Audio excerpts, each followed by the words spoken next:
Bonjour à tous, il est désormais temps de passer à l'ajout des détritivores. Alors tout d'abord, désolé, cette vidéo a été un petit peu longue à arriver, car je suis parti en vacances et du coup j'ai attendu d'être revenu avant de mettre les détritivores.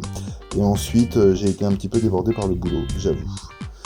Donc l'attente a été longue car j'ai attendu 12 semaines après avoir mis les pierres vivantes, ce qui nous fait presque 14 semaines après avoir mis en eau le bac. Alors tout d'abord, avant de mettre les différents escargots, j'ai craqué pour une offure, que voilà. Et comme vous pouvez le voir sur les images, il y a énormément d'algues. Et je me suis dit, tant mieux, comme ça les détritivores auront de quoi se régaler. Mais figurez-vous que avant de mettre les escargots, je suis parti un petit week-end.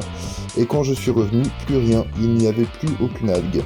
Et du coup les algues avaient bouché l'éponge qui est à l'arrivée de la décante, ce qui faisait que l'eau rejetée dans l'aquarium était supérieure à ce qui rentrait dans la décante.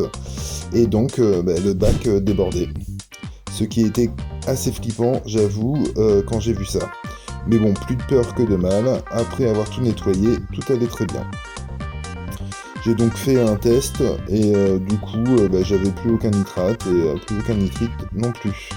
Donc pour revenir à l'offure et fermer cette parenthèse, elle sort pratiquement toutes les nuits et reste bien sûr cachée la journée. Ensuite, j'ai donc acheté un kit de détritivores de chez Recifatom, en leur précisant que j'avais du sable dans le fond. Alors j'ai reçu la commande dès le lendemain et c'était plutôt bien conditionné car livré dans une boîte en polystyrène avec une couverture de survie et une chaufferette pour garder une température constante.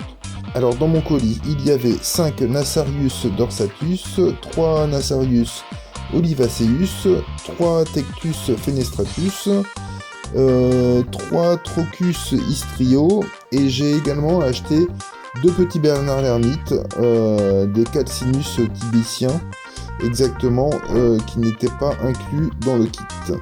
Alors, pour la mise en eau, j'ai tout simplement ouvert les sachets et j'ai mis les escargots dans une bassine et mis en place le goutte à goutte. Donc pour cela, j'ai accroché une extrémité d'un tuyau dans le bac avec une pince et l'autre extrémité, je l'ai mis dans la bassine pincée avec un élastique pour lancer le goutte à goutte.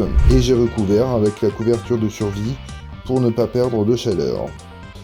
Après une demi-heure, j'ai introduit les escargots en faisant bien attention d'évacuer tout l'air qui aurait pu rester coincé dans la coquille, donc en les introduisant dans le bac à l'envers afin d'éviter qu'une bulle ne reste coincée.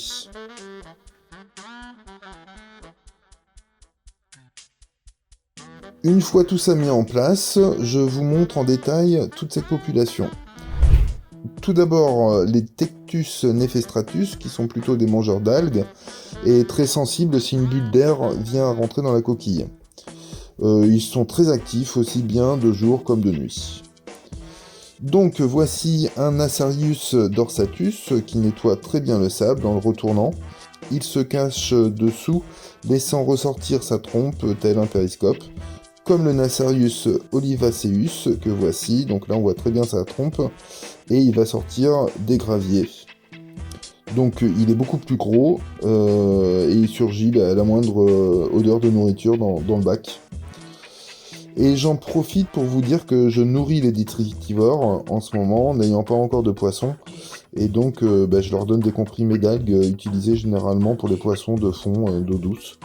Parce que c'est ce que j'ai sous le coude en fait. Voilà, tout simplement. Donc ensuite, un Trochus istrio que voici, qui mange des algues et également sensible aux bulles d'air coincées dans la coquille. Donc toujours faire très attention de les retourner quand on les met dans le bac. Et pour finir, voilà, les Bernard l'ermite à pattes bleues, appelés Calcinus tibiciens.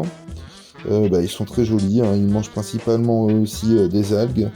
Et il ne faut pas oublier de placer dans l'aquarium des coquilles vides pour qu'ils puissent changer en grandissant.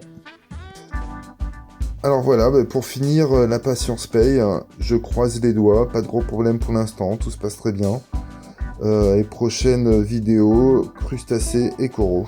Donc j'espère que cette vidéo vous aidera à la création de vos bacs, à vous aussi. Et je vous dis à la prochaine, à très bientôt. J'essaierai de faire plus vite, d'être plus rapide pour la prochaine fois. À bientôt.